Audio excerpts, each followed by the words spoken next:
સ્વર્ગસ્થ રતિભાઈ ભટ્ટના નામ સાથે અમદાવાદના આંગણે રાજગોર બ્રાહ્મણ સમાજ માટેનું આરોગ્ય ભવનનું ઉદ્ઘાટન સમારંભના ઉપસ્થિત સન્માનનીય કરુણામૂર્તિ સંત શ્રી મુક્તાનંદ બાપુ, આ 20 સદીની અંદર માનવ જાત માટે જો સૌથી વધારેમાં વધારે સારી સદી જો આવી રહી છે તે 21મી સદી. ભૌતિક સુવિધાની વાત નથી કરતો, ભૌતિક સુવિધા ઠીક છે, પણ માનસિક તાકાતને વધારવા માટેની આ સદી એ બહુ તાકાતવાળી સદી પુરવાર થવાની છે. આજ સુધી કેટલાક વિદ્વાન મતો એવું ધરાવે છે કે આજ સુધી પૃથ્વીની સપાટી ઉપર આ 21મી સદી જેવી કોઈ સદી આવી નથી, અને એ માત્ર ને માત્ર એવા યુવાનો માટેની સદી છે કે જે યુવાનો માત્ર સરળ છે, નિખાલસ છે અને પવિત્ર છે. આપણું આધ્યાત્મિક વિજ્ઞાન પણ એ જ કહે છે, ટેકનોલોજી પણ એ જ કહે છે. આપણું બાળક નાનું હોય અને બહુ ચાલાક હોય અને બહુ એટલે છેતરીને આવી જતું હોય તો બહુ આનંદ ન અનુભવતા, બહુ ખુશી ન થતા. આજે ખરેખર સાચા અર્થમાં જો આપણું બાળક જો સરળ, નિખાલસ અને એકદમ પવિત્ર હોય ને તો બહુ આનંદ કરજો, કારણ કે 10 વર્ષ પછી બહુ તાકાત વડે આવા માણસોનું કામ આવવાનું છે, અને આ માણસો પોતાના જીવનના ક્ષેત્રમાં ટોચ ઉપર પહોંચવાના, ઓલવિન ટોપ પર એમ કહે છે. અને એ અનુસંધાને શિક્ષણની અંદર ખાસ કરીને મારે આ બાબત ઉપર ભાર મૂકવો છે કે આ ટેકનોલોજીના મેગેઝિનો ઘરમાં વસાવે, લેપટોપ પણ ઘરે વસાવવા માટેનો પ્રયત્ન કરો. એક જ્ઞાતિએ, હું નામ નથી આપવા માગતો, હમણાં એક આયોજન કર્યું. આપણે ઘણા બધા આયોજન કરી છે, સમૂહ લગ્ન કરી છે, અન્ય પ્રકારના આયોજન કરી છે. જ્યારે આ જ્ઞાતિ આયોજન કર્યું કે જ્ઞાતિના ઘરે ઘરે લેપટોપ મારે પહોંચાડવા છે. મને લાગે છે કે આ વિચારક માણસ છે, તાકાતવાળો માણસ, અને આ લેપટોપની અંદર વિશ્વભરનું જ્ઞાન પડેલું છે. મોટા ઉદ્યોગપતિ બનાવવા હોય, ખૂબ પૈસા કમાવા હોય તો આજ સુધી હજી જે પૈસા કમાવાની અંદર આપણે બહુ વધારે સારું નથી કરી શકતા. પૈસા કમાવાનો સમય તો હવે આવવાનો છે, અને ખૂબ સારી રીતે કમાઈ શકે જો એની પાસે જ્ઞાન હશે તો વિશ્વના કોઈ પણ ભાગની અંદર પોતાનો ઉદ્યોગ ઘરે બેઠા બેઠા કરી શકશે. ત્યાં જવાની જરૂરિયાત નથી, માત્ર પોતાના ઘરની અંદર જ ઉદ્યોગ સારો કરી શકે, પોતાની કંપની બનાવી શકે અને આ ભૂમિકા પર કામ કરી શકે. કેટલાક યુવાનોની સાથે મારે વાતો કરવાની તક મળે છે રાજકોટમાં ને અન્ય કોઈ જગ્યાએ, ત્યારે હું એમ કહું છું કે તમે નાના નાના પ્રશ્નોમાં ન રહો. કોણે આ વાત કરીને, આણે આ વાત કરીને, આણે માનો કે જ્ઞાતિમાં આ પ્રકારના પ્રશ્નો ઊભા કરે છે, છોડો. નાની નાની વાતો કરવાથી આપણે નાના રહેશું, મોટી વાતો કરો. અને મોટી વાતો કરવાની ભૂમિકામાં જો વાત કરવાની હોય તો માત્ર એક જ વાત છે કે એને દિશા બતાવો. જે બાપુનો ખરેખર સાચા અર્થનું સૂત્ર છે કે દિશા બતાવો. હર કોઈ વ્યક્તિને દિશા બતાવો. આપણે એવું માનીએ છીએ કે અત્યારે મોટી ઉંમરની વ્યક્તિઓ છે એ બહુ સારી દિશામાં જઈ રહી છે, તો આ ભૂલ છે. મારી દ્રષ્ટિએ આજનો યુવાન છે એ સાચી દિશામાં જઈ રહ્યો છે. કદાચ કોઈના મનમાં એમ થશે કે આજે યુવાન માનતો નથી, વધારે પડતો વિકૃત બનતો જાય છે. કદાચ એવું પણ બની શકે કે માતા પિતાનું પણ માનતો નથી, પણ આ વાત ખોટી છે. એને સાચી રીતે માતા પિતાની સાથે કેમ વર્તન કરવું એનું સાચું શિક્ષણ એને આપ્યું નથી આપ્યું. જો એને એ પ્રકારનું શિક્ષણ જ આપવા માટેનો પ્રયત્ન કરીએ તો ખરેખર સારી ભૂમિકાઓ પર થઈ શકે. હમણાં સમજો વચ્ચે જયંતિભાઈ એમ કીધું કે આ એક પ્રોગ્રામ પૂરો કરીએ છીએ અને તરત બીજો શરૂઆત કરીએ છીએ. જો બીજો શરૂ કરવાની તૈયારી હોય તો મારી પાસે અનેક પ્રોગ્રામો છે. પાછા ફરીવાર આપણો એકડો એક આવતીકાલથી શરૂ કરી દઈએ અને કામમાં આગળ વધી જઈએ. માત્ર આ યુવાનોએ કામ કર્યું છે એટલી પૂરતી મર્યાદિત કામ નહીં થાય. નાના નાના વિભાગની અંદર એક વ્યક્તિએ કાર્ય કરવું પડશે. અમદાવાદમાં રહેલા 10 યુવાનો તૈયાર થઈને કોઈક નવું જ કામ કરવું. ગાંધીનગરમાં રહેલા કોઈ યુવાનો કોઈ ચોક્કસ પ્રકારનું કામ કરો. હમણાં જ રાજકોટની અંદર એક યુવાન રવિયા મને મળ્યા હતા.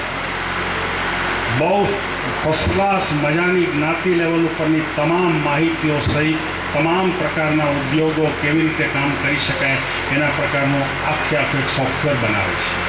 મને બતાવ્યું એને, અને જો એ સોફ્ટવેર તૈયાર થઈ જાય તો જ્ઞાતિમાં મહત્તમ કદાચ એવું પણ બની શકે કે 4 કે 5 વર્ષની અંદર આ જ્ઞાતિ જે અત્યારે જે લેવલ ઉપર છે એના કરતાં 101 ગણી ઊંચી હોઈ જશે. હું આ સમજી વિચારીને કહું છું. 5 ગણી કોક કહેશે, 10 ગણી કોક કહેશે, 11 ગણી કહેશે, હું 101 ગણી કહું છું. કારણ કે અત્યારની ટેકનોલોજી જે પ્રકારની છે, આ બાળકોને આ ટેકનોલોજીમાં લઈ જવા માટે કેવી રીતે ઉદ્યોગમાં લઈ જવાય, અને જો આ ભૂમિકા ઉપર આપણે જો લઈ જશું તો સાચું કામ થઈ જશે. બહુ શક્તિશાળી તાકાતવાળા યુવાનો અથવા તો તાકાતવાળા જ્ઞાતિજનોએ પોતાની 10% શક્તિ જ્ઞાતિ માટે વાપરવી જોઈએ. હું પૈસાની વાત નથી કરતો, હું કોઈ પણ પ્રકારની વાત કરું છું. કોઈ વિદ્વાન હોય તો પોતાની શક્તિ સમાજને આપવાનો પ્રયત્ન કરે, કોઈ ડૉક્ટર હોય તો સમાજને કંઈક સેવા આપવાનો પ્રયત્ન કરે, આર્થિક સુખી હોય તો કદાચ એ આર્થિક રીતે મદદ કરવાનો પ્રયત્ન કરે.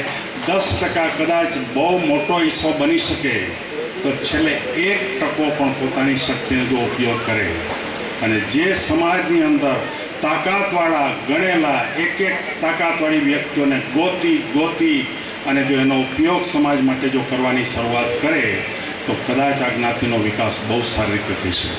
પૂજ્ય બાપુનું કામ જ એ છે કે તાકાતવાળા યુવાનને ગોતવા અને એને દોડતા કરવું. પોતે માનો કે કામમાં માત્ર માર્ગદર્શન આપી શકે, દિશા બતાવી શકે, અને પછી એમ કે દોડો. આ ભૂમિકા ઉપર એક વ્યક્તિએ કામ કરવું જોઈએ. તાકાતવાળા જે લોકો ખૂબ છે એ લોકો પોતે પોતાનું ટ્રસ્ટ બનાવો, પોતાના ટ્રસ્ટની અંદર જ્ઞાતિ સમાજ માટેની કોઈ એકાદ પ્રવૃત્તિ માટે કામ કરો. જે લોકો એકલા નથી કરી શકતા એ 5-15 ભેગા થઈને એક ટ્રસ્ટ બનાવો અને એક પ્રવૃત્તિ કરો. પરદેશમાં જતા બાળકોને મોકલવા હોય તેને પૈસા આપવા માટેનું કોઈ ટ્રસ્ટ બનાવો. પરદેશમાં જવા માટે જો આપણે 500 યુવાનોને પરદેશ મોકલી દઈએ, 500 યુવાનોને, તો માત્ર 5 જ વર્ષની અંદર આપણી જ્ઞાતિ છે એ બહુ ઊંચાઈ ઉપર પ્રાપ્ત થઈ શકે. 500 યુવાનને પરદેશ મોકલવા એટલે સાવ ગણતરીનો ખ્યાલ છે, સાવ સામાન્ય ખ્યાલ છે. કોઈ માત્ર બહુ પૈસાવાળા માણસો હોય તો જ પરદેશ જઈ શકે એ વાત ખોટી છે.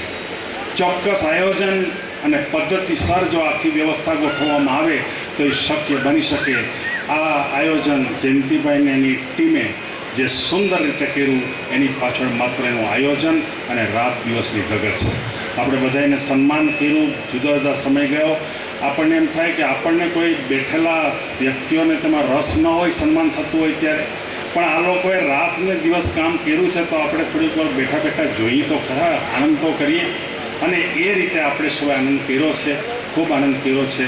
આજે અમદાવાદ જેવા તાકાતવાળા, ગાંધીનગર જેવા ખૂબ હાઈ ક્લાસ રાજકારણની દ્રષ્ટિએ પણ મજબૂત એવા આપણા સમાજના કેટલાક માણસો રહે છે. આ માણસો થોડા આગળ આવો, આગળ આવી અને પોતાની શક્તિને આપવાનો પ્રયત્ન કરો. કોઈ રાહ નહીં જોવો કે અમને આમંત્રણ આપ્યું કે કેમ, એમનેમ દોડતા થાવ, એમનેમ આપતા થાવ, અને એ રીતે કામ કરી શકાય, એ રીતે થઈ શકે. હજી હું તમને બહુ ચોક્કસપણે કહું છું કે આપણા સમાજની અંદર 80% યુવાનો ખોટા અભ્યાસક્રમમાં ભણે છે. 80% યુવાનો, આ વાત ગંભીરતાથી કહું છું. 80% કરતાં વધારે યુવાનો ખોટા વ્યવસાયમાં છે. ખોટા એટલે ખરાબ નહીં, એની તાકાત કરતાં ઓછા વ્યવસાયમાં છે. તાકાત બહુ મોટી છે, એને દિશા બતાવીને એ તાકાત ઉપર લઈ જવાની આવશ્યકતા છે, અને એ રીતે છે. આજના આ દિવસે થોડીક વાતો કરવાની તક મળી. આમ તો અત્યારે સમય એટલો બધો થયો છે કે એ વાતો કરવા માટેની આવશ્યકતા નથી, પણ તેમ છતાં પણ આવા પ્રબુદ્ધ વ્યક્તિઓ જ્યારે ભેગી થઈ હોય, બહુ શિક્ષિત અને બહુ ઉદ્યોગમાં આગળ વહેલી આ વ્યક્તિઓ જ્યારે ભેગી થઈ હોય ત્યારે 2-4-5 વાતો આ કરી શકાય. મારી પાસે ઢગલાબંધ આયોજનો છે, કારણ કે અનેક જ્ઞાતિઓની અંદર તમે જોઈ શકશો મારે જવાનું થાય છે. તમામ મોટાભાગની જ્ઞાતિમાં સલાહકાર તરીકે પણ કામ કરવાનું હોય છે, એટલે આયોજનો રેડી જ હોય છે. વ્યક્તિગત ધોરણે કામ કરવું છે, આવો આયોજન છે. 5 જણાના ગ્રુપમાં કામ કરવું છે, આયોજન છે. 25 જણાના ગ્રુપમાં કામ કરવું છે, આયોજન છે. એકલા દોડવું છે, આયોજન છે. જેને જે પ્રકારે કામ કરવું એને કામ કરવા દેવું જોઈએ.